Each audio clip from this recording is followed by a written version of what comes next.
আসসালামু আলাইকুম, welcome to my another blog. কেমন আছেন সবাই? আশা করি ভালো আছেন। এই যে গতকাল আমি একটা ভিডিও ছেড়েছিলাম যে আমি কিভাবে গাছের প্রিপারেশন নিয়েছি। তো 4-5 দিন পর আমি গাছটা দেখাবো আমার দানা থেকে গাছগুলো কেমন হয়েছে। তবে যদিও আমি জানি ধনিয়া পাতার গাছগুলো একটু লেট করে বার হয়, কিন্তু পালং দানা খুব তাড়াতাড়ি বেরিয়ে যায়। আমি তো দেখে অবাক, এত বৃষ্টি হচ্ছিল তার কারণে আমি চাপা দিয়ে রেখেছিলাম। কি সুন্দর সুন্দর, মাশাআল্লাহ, আল্লাহ তাআলার অশেষ ধন্যবাদ যে আমাদের এত সুন্দর গাছের দানা থেকে গাছগুলো বেরিয়েছে। তবে যে যেখান থেকে দেখছেন এবং কোথা কোথা থেকে দেখছেন আমার এই ভিডিওটা অবশ্যই কিন্তু কমেন্ট করে জানাবেন।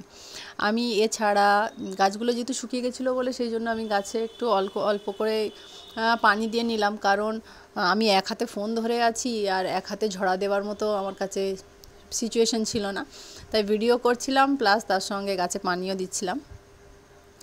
এখানে শুধু পালং দানা ছাদেতে দিয়েছি, পালং আর ধনিয়া দানা, কিন্তু আমি নিচেতে শিমের দানা, লাউ চারা সবই বসিয়েছি এবং করল্লার দানাও বসিয়েছি।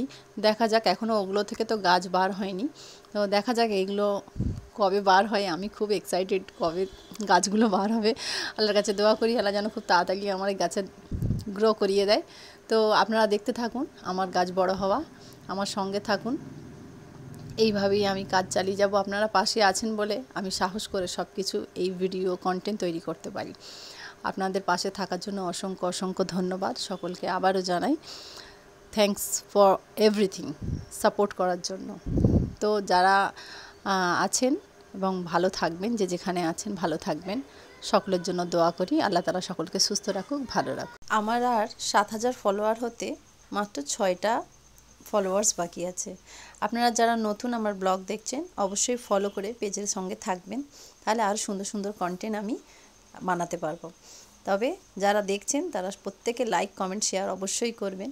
আপনাদের লাইক কমেন্ট এবং শেয়ারের জন্য কিন্তু আমার আরও মোটিভেশনটা খুব মজবুত হয়। তবে আবারও আপনাদেরকে সকলকে ধন্যবাদ জানাই পাশে থাকার জন্য।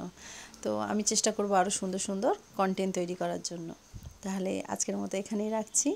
আল্লাহ হাফিজ, ভালো থাকবেন যে যেখানে আছেন।